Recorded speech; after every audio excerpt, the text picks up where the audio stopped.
We're finally here, guys, for my first film review of this year, a couple of weeks into January, and we're starting things off on a pretty interesting note. Stay tuned.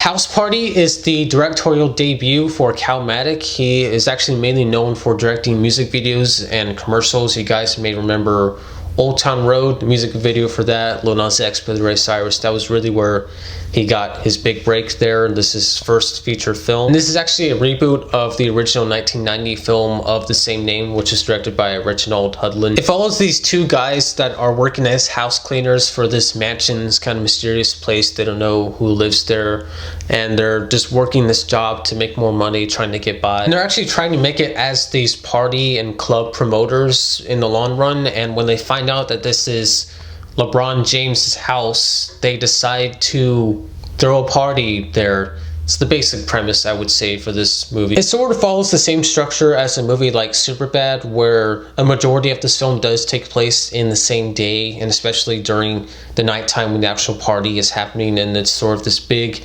events that they want to do this one last time before this big next step in their lives. And yes, with that said, this movie did definitely follow a formula. There were things that happened in it that I was expecting to happen, although I will say that the ending is actually slightly unpredictable because our characters do actually have to pay the consequences for what they've done in the film, because there are a lot of things they do that aren't right, and they do deserve punishments for them, I would say. The movie on the whole, though, is pretty predictable, and there is nothing very new here for the most part. But really, that's not the thing that bothered me the most about this. There are other things that I think brought it down more for me, which I'll get into later. But on the whole, I actually ended up sort of enjoying myself with this thing. It's not something that I can see myself ever revisiting in the future, but for what it was, I thought it was somewhat entertaining. I think a lot of that is actually due to the two lead characters portrayed by Jacob Latimore and Tosin Cole. I thought both these guys were pretty good in their roles, and they had decent chemistry with each other. You know, it is kind of a typical friendship that they have, where one of the guys is a little more level-headed and mature, and the other one is more willing to take risks and like, no, screw it, let's just do this and that. So, you know, a little bit generic there with the types of characters that they were, but I thought they worked okay for the movie. In particular with Jacob Latimore's character, Kevin, in the film, there's actually some decent development for him. He has a kid, and that's sort of part of the motivation for throwing this party is to make more money so he can get his kid into school.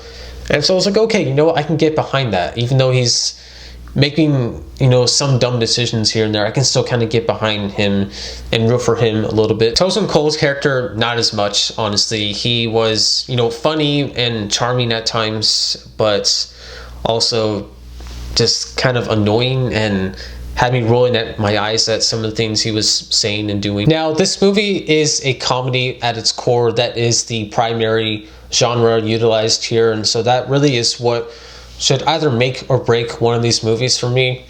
And that is kind of what brings down the movie a little bit for me, because I did find the humor to be pretty hit or miss.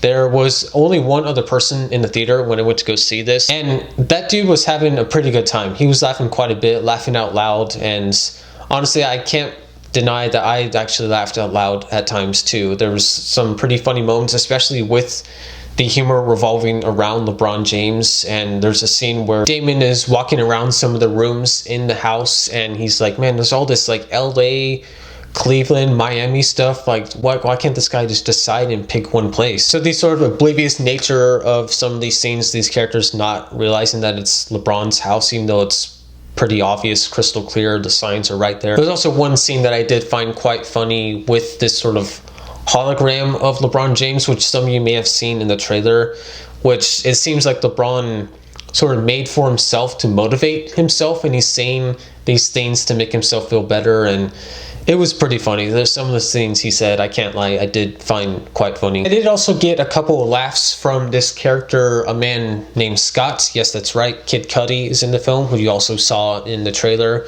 I thought he was actually pretty good, honestly. He did play into some of the stereotypes of him being kind of moody and monotonous and like humming a lot, and that was funny. I did kind of like his role here. But a lot of the rest of the humor really didn't work for me. It felt very generic, very sort of some of the safest jokes they could have made, especially relating to Damon's character. When they're at this party, he's like just not doing a good job trying to pick up these different girls, and none of that really worked for me, honestly. So yeah, the humor was a bit of a letdown here for me, as well as there's this one scene with actually Kid Cudi. He plays himself in the movie, by the way, with him and Kevin and Damon, sort of this side quest that they go on to get this thing, and it felt so out of place to me. I don't know what they were thinking having this scene in the movie. Not only that, but it also was a complete shift in tone. It actually gets a little bit dark and violent here, and it just did not feel necessary at all. They could have taken that out of the movie. This movie's about an hour and 50 minutes. You could have absolutely taken that scene out, and it wouldn't have made much of a difference, really. I have my nitpicks and my issues with this, and I wouldn't quite say that I like it per se. But, you know, I'd be lying if I said I walked out of this not thinking, you know what, that was all right. Like, that was actually a decent start to films this year. And especially for it being a January movie, like, it's actually, I think, better than the expectations for January movies, typically. Although I will state for the record, this is actually not the first movie I've seen in a theater this year. There were a couple others, but they weren't from this year, so that's why I didn't review them. I can say why some people may not like it. I've heard it hasn't gotten very good reviews. I get it completely, but you know what? I had a decent time with it. I liked the LeBron Laker references. The soundtrack wasn't too bad either. The acting was all right. I didn't mind it. I would give it a 6 out of 10. This movie a lot of the time did feel more like a straight to DVD or straight to video kind of movie. That didn't bother me at all. Actually, I think it's kind of cool seeing that kind of movie in a theater. It's an interesting experience, honestly. I mean, especially compared to watching a movie that was released in theaters at your own home on your own TV. Like, sitting there in the theater watching a movie thinking like this should probably just be like a movie on Hulu or something. I kind of had that same feeling when I saw Uncle Drew years back in the theater, which was actually also better than I thought it would be. But anyway, that's all I got for you guys. Hopefully you liked this. Hopefully you enjoyed my first movie review of this year. More to come, of course, as well as more videos as well. I just said of course and as well. You get it. But thank you all for watching, and I'll see you later. Peace out.